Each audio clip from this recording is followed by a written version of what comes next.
नमस्ते मित्रों, कथा निधि चैनल पर आपका बहुत बहुत स्वागत है। उम्मीद है कि आप नई कहानी सुनने के लिए बैठे होंगे। एक बढ़िया सी कहानी के साथ आपके सामने प्रस्तुत हूँ। कमेंट बॉक्स में लिखकर जरूर बताइएगा कि आपको कहानी कैसी लगी। अच्छी लगे तो लाइक भी कीजिएगा और अपने दोस्तों के साथ जरूर शेयर कीजिएगा जिन्हें कहानी सुनने में इंटरेस्ट हो। चैनल पे नए हैं तो चैनल को सब्सक्राइब भी जरूर कर लीजिएगा। हमारी आज की कहानी का नाम है मायका। तो चलिए कहानी शुरू करें। बहू, तुम मायके जा रही हो ना? तुम वो लाल वाली साड़ी पहन लेना और हाँ, अपने सारे गहने भी पहनकर जाना। पर मम्मी जी, मैं तो वही की हूँ। वहां तो सभी लोग मुझे जानते ही हैं और सबको ये भी पता है कि मेरा ससुराल बहुत अच्छा है। तो फिर ये सब दिखावा करने की क्या जरूरत है? अरे ये दिखाने विखाने वाली बात छोड़। तेरे भाई बहनों को जो चीज पसंद हो वही उनके लिए ले जाना। खाली हाथ मायके जाना अच्छा लगता है क्या? नहीं बहू, स्नेहा सोच रही थी। मेरा मायका है और जाना भी मुझे ही है। पर मम्मी जी इसको लेकर कितने उत्साहित हैं। वो जब अपने मायके जाती होंगी तो क्या हाल होता होगा। स्नेहा ने सीधे ही सासू माँ से प्रश्न कर ही डाला। मम्मी जी, आप भी इतनी तैयारी से मायके जाती हैं क्या? अचानक पूछे गए स्नेहा के इस प्रश्न से मालती जी थोड़ी देर तो चुप रही, फिर मुस्कुराने लगी और उन्होंने ना में सिर हिला दिया। उन्होंने सिर्फ इतना ही कहा, काफी दिनों से मैं मायके नहीं जा पाई हूँ। क्यों मम्मी, क्या आपका मन नहीं करता वहां जाने का, जहां आपका बचपन बीता है? अब मालती जी नई नई बहू को क्या अपना दुखड़ा सुनाती। उन्होंने जिम्मेदारियों के ऊपर सारा दोष डालते हुए इस प्रश्न को टाल दिया। देखिए मम्मी जी, अब मैं आ गई हूँ ना यहाँ, मैं यहाँ सब संभाल लूंगी। आपका अब जब जी चाहे आप भी आराम से 2-4 दिन के लिए अपने मायके हो आया कर सकती हैं। सारे जहां को घूमने का मजा कुछ और है और मायके जाने का मजा कुछ और ही है। स्नेहा ने अनजान बनते हुए उनकी पीड़ा को समझते हुए उनकी भावनाओं को समझने की कोशिश की। उसे शादी से पहले ही विशाल ने बातों बातों में बता दिया था कि मम्मी मामा के घर नहीं जा पाती है। शायद मामा मामी के किसी व्यवहार से उसके दिल को भारी ठेस पहुंची हो। स्नेहा भले ही अभी एक नव यवना ही थी, पर उसे भी मायके का महत्व बहुत ही भली भांति पता था। उसने उसी समय सोच लिया था कि कारण चाहे जो हो, वह पूरी कोशिश करेगी कि सासू माँ और उसके मायके के संबंध फिर से अच्छे हो जाए, सुधर जाए। आखिर बहू का सबसे पहला काम तो अपने ससुराल में सबको जोड़ कर रखने का ही तो होता है ना। जब स्नेहा अपने मायके जाकर वापस आई तो कुछ दिनों के बाद उसने फिर से वही प्रसंग छेड़ दिया। वो जानना चाहती थी कि आखिर सासू माँ अपने मायके जाने से क्यों कतरा रही है। उसके काफी कुरेदने के बाद मालती जी थोड़ी भावुक तो हुई, पर उन्होंने नई बहू के सामने चुप रहना ही बेहतर समझा। वो बस इतना ही बोल पाई थी, मेरे जाने से वहाँ भी तो खुशी होनी चाहिए, है कि नहीं? आत्मसम्मान नाम की भी कोई चीज होती है या नहीं? बिल्कुल मम्मी जी, आत्मसम्मान से समझौता बिल्कुल भी नहीं होना चाहिए। पर कभी कभी गलतफहमियां भी तो आत्मसम्मान के चारों ओर अपनी परत चढ़ा देती है। कुछ देर के बाद वह बोली, खैर छोड़िए ना। मेरी माँ कह रही थी कि हमारी तरफ ऐसी मान्यता है कि बहू अगर अपनी सासू माँ के मायके जाती है तो बहुत शुभ होता है। बेटी, अगर ऐसा है तो तुम विशाल के साथ चली जाओ। अरे नहीं मम्मी जी, वहाँ मैं आपके बिना नहीं जाऊंगी। अपना निर्णय सुनाकर स्नेहा जल्दी जल्दी काम निपटाने लगी। मालती जी मन ही मन सोच रही थी कि तुझे कैसे बताऊं बहू, महिलाएं कितनी भी बूढ़ी बड़ी हो जाए, मायका और मायके वालों से आकर्षण कभी खत्म नहीं होता है। क्या मेरा मन नहीं करता है वहाँ जाने का? पर अब इतने दिन हो गए हैं, इस बीच वहां से भी कोई आया नहीं, ना ही किसी ने वहां मुझे बुलाया। यहीं पास में ही तो है मेरा मायका। मम्मी जी आप तैयार हो जाइए, चलिए आज ही चलते हैं। स्नेहा ने आग्रह करने की बजाय आदेशात्मक रूप से कहा। कहाँ चलना है बहू? आज मामा के घर चलेंगे मम्मी। आप प्लीज मना मत कीजिएगा, मेरी खातिर। प्लीज मम्मी जी। स्नेहा एक छोटी बच्ची की तरह सासू माँ के गले से लिपट कर बोली। मालती जी ने स्नेहा की ओर आश्चर्य से देखा। उन्हें शायद यकीन नहीं हो रहा था, पर स्नेहा ने उनकी आंखों में आश्चर्य देखा और हाँ में सिर हिला दिया। हाँ मम्मी जी, आज ही चलेंगे मामा जी के घर। पर बहू, पर कुछ नहीं मम्मी जी, वहाँ जो कुछ होगा सब मेरी जिम्मेदारी। अब चलिए तो सही। दिल तो मालती जी का भी अपने मायके जाने को कर रहा था, पर शायद इतना फोर्स किसी ने कभी किया ही नहीं था। फिर वो सोचने लगी कहीं बहू के सामने मेरा या बहू का अपमान हो गया तब। अरे नहीं नहीं, शायद हमें जाना ही नहीं चाहिए। हे भगवान, मैं कुछ निर्णय क्यों नहीं ले पा रही हूँ। क्या हुआ मालती? विश्वनाथ जी, मालती जी के पति ने मालती के कंधे पर हाथ रखते हुए पूछा। कुछ नहीं जी, मालती कुछ बोलती इसके पहले ही विश्वनाथ जी बोले, स्नेहा बड़ी समझदार है, पढ़ी लिखी भी है। मालती, कभी कभी हमें बच्चों की भी सुन लेनी चाहिए। और सम्मान अपमान बहू के सामने? अरे बहू कोई पराई थोड़े ना है, एक बार बहू की भी बात मान लो, जिद छोड़कर देखो तो सही।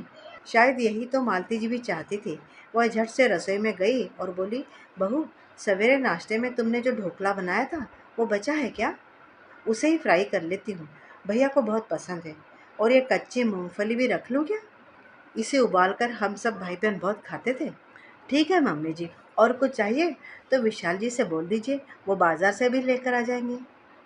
मालती जी की उत्सुकता और खुशी देखकर स्नेहा सोच रही थी, प्लीज भगवान, ऐसी खुशी मम्मी जी के मायके से लौटने के बाद भी बनाए रखना। मालती जी का मायका वहां से 40 किलोमीटर की दूरी पर ही था, इसलिए उन्होंने अपनी ही गाड़ी से जाने का निश्चय किया। मालती जी सारे रास्ते चहकती रही। जब वह अपनी सीमा में दाखिल हुई तो एक छोटी बच्ची की तरह ही चहकती हुई हाथ के इशारे से उन्होंने स्नेहा को बताना शुरू किया, देखो स्नेहा, ये है मेरा स्कूल, यहाँ तक हम सहेलियां खेलने आ जाती थी। कुछ दूर आगे पहुँचने पर वो बोली, और देखो बहू, वो रहा मेरा कॉलेज। स्नेहा सोच रही थी कि आज मम्मी जी कितनी खुश हैं। अपने मायके के गलियारों में आने से ही शायद मम्मी जी का बचपन लौट आया है। जब कार घर के सामने रुकी तो मालती जी के साथ स्नेहा की भी दिल की धड़कन तेज हो गई। काश सब अच्छा ही हो, सोचती हुई स्नेहा इधर उधर कॉल बेल ढूंढने लगी, पर तब तक मालती जी कॉल बेल बजा चुकी थी। सामने एक अधेड़ व्यक्ति जो काफी कमजोर दिखाई दे रहे थे आ गए। मुस्कुराते हुए बोले, अरे देखो तो, मालती आई है क्या?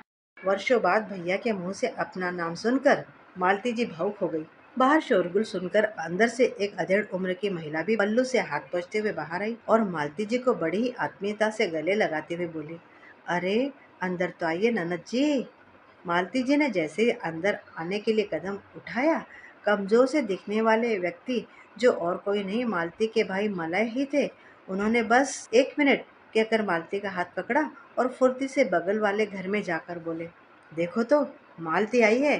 दरअसल बगल वाला घर चाचा जी का था। चाचा जी के सामने भी भाई मलय अपनी खुशी जाहिर करना चाहते थे।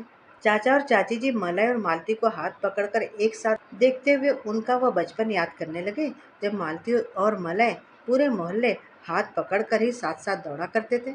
लंबे अंतराल के बाद आज भी मलय और मालती बिल्कुल नन्हे बच्चों के समान लग रहे थे। तभी भाभी बोली, अरे पहले मालती को अंदर तो आने देते, कुछ चाय पानी तो हो जाए, उसके बाद। अरे नहीं, चाय वाय सब बाद में। मलय भैया मालती बहना का हाथ पकड़कर अगल बगल, देखो देखो मालती आई है, देखो मालती आई है, कहते कहते बिल्कुल एक बच्चे के समान लग रहे थे। मामी जी ने बड़े प्यार से कहा, तुम आओ अंदर स्नेहा बहू, इन दोनों भाई बहनों को छोड़ दे, ये दोनों काफी दिनों के बाद मिले हैं ना। बहू, मैं तो तुम्हारे चेहरे के संतोष, इत्मीनान और खुशी देखकर ही समझ गई थी कि मालती दीदी के यहाँ आने के पीछे की वजह तुम हो। तुम्हारी वजह से ही लंबे अंतराल की खाई भर पाई है। कहते कहते मामी जी भी भावुक हो गई, उनकी आंखों में भी आंसू छलक उठे। अरे नहीं मामी जी, मैं तो सिर्फ, कहते कहते स्नेहा रुक गई। फिर बात की दिशा को मोड़ते हुए मामी जी से पूछ ही लिया, पर मामी जी, यदि दोनों भाई बहनों और आप में इतना प्यार था तो फिर ऐसी कौन सी चीज थी जो आप लोगों को रोक रही थी एक दूसरे से मिलने से? अरे कुछ भी तो नहीं बेटी, बात बहुत ही छोटी सी थी, पर एक दूसरे का ईगो और अहंकार इनके रिश्तों पर भारी पड़ रहा था। खैर छोड़ो उन बातों को। बेटी, तुम पढ़ी लिखी समझदार बहू हो, तुमने अहंकार को ऐसा मात दिया है कि प्यार भी अपनी जीत पर गर्व करने लगा है। कुछ देर के बाद मैं आगे बोली, बस छोटी सी तो बात थी, पर दोनों अपनी अपनी जगह अड़े हुए थे। शायद आज दोनों के समझ में आ गया होगा कि प्यार नफरत से बहुत ऊंचा होता है। मालती इनसे छोटी है, पर इस मामले में इन्होंने अपने भाई को भी पीछे छोड़ दिया। वह प्यार दिखाने, जताने और निभाने में मलय की अपेक्षा बहुत आगे निकल गई हैं। खैर कहीं न कहीं से तो शुरुआत होनी ही थी। शुरुआत कहीं से भी होनी चाहिए। भाई बहनों के बीच में ये दीवार कैसी? मैंने खुद भी कई बार इनको समझाने की कोशिश की थी, पर बेटी मुझे तो सफलता नहीं मिल पाई। स्नेहा उनकी तरफ आंखें उठाकर देखती रही। कुछ देर रुकने के बाद मामी जी बोली, या ये कह लो कि मेरी कोशिश में शायद वह ताकत ही नहीं थी। तुम सब पढ़े लिखे युवा काफी समझदार, स्पष्टवादी, निसंकोच और चीजों के प्रति ज्यादा प्रैक्टिकल हो। हमारी अपेक्षा तुम लोगों की सोच बहुत अलग है बेटी। सुनकर स्नेहा मुस्कुराने लगी। फिर मामी आगे कहने लगी, अब देखो ना, तुमने कितने अच्छे ढंग से बिगड़े रिश्ते को एक नया आयाम दे दिया है, कितने वर्षों से चली आ रही सास बहू के रिश्ते को दोस्ताना रूप देकर। सासू माँ के मन की भावना को समझकर तुमने एक बिल्कुल ही नई पहल की है। आज आज तुमने भाई बहन के बीच की दीवार को गिराकर बिछड़े हुए भाई बहन को फिर से मिला दिया है। अपनी प्रशंसा सुनी तो स्नेहा थोड़ी झेप गई। फिर उसने सिर्फ इतना ही कहा, मैंने तो सिर्फ माँ की बातों को ध्यान में रखा था मामी जी। वो हमेशा कहती थी, बेटी ससुराल से हमेशा लड़कियों को कुछ ना कुछ शिकायत ही रहती है, पर तुम एक बात का ध्यान रखना, तुम किसी के होठों पर मुस्कुराहट और खुशी ला सकती हो तो वह तुम्हारी सबसे बड़ी पूजा होगी। फिर देखना, ससुराल के प्रति तुम्हारा खुद का नजरिया ही बदल जाएगा अपने आप। फिर एक लंबी सांस लेकर आगे बोली, आज मम्मी जी और मामा जी के चेहरे पर खुशी देखकर लग रहा है कि माँ ने बिल्कुल ठीक ही कहा था। माता पिता और भाई बहनों से ही तो होता है परिवार। माँ बाप के बाद भाई और बहन बचा हुआ परिवार होता है। इसलिए बात कितनी ही बड़ी क्यों ना हो, अपने भाइयों या बहनों से कभी भी बोलचाल बंद नहीं करनी चाहिए। भाई बहनों के बीच या जहाँ भी प्यार का रिश्ता हो, वहाँ पर ईगो या अहंकार को नहीं आने देना चाहिए। अरे वाह बहू, मुझे बहुत गर्व है तेरी इस सोच पे। कहते हुए मामी जी ने स्नेहा को गले लगा लिया। मित्रों, अभी आप सुन रहे थे कहानी मायका। उम्मीद करती हूँ कि कहानी आपको अच्छी लगी होगी। कमेंट बॉक्स में आपके विचार जरूर लिखिएगा। चैनल पर नए हैं तो चैनल को सब्सक्राइब भी जरूर जरूर कर लीजिएगा। कहानी सुनने के लिए बहुत बहुत धन्यवाद।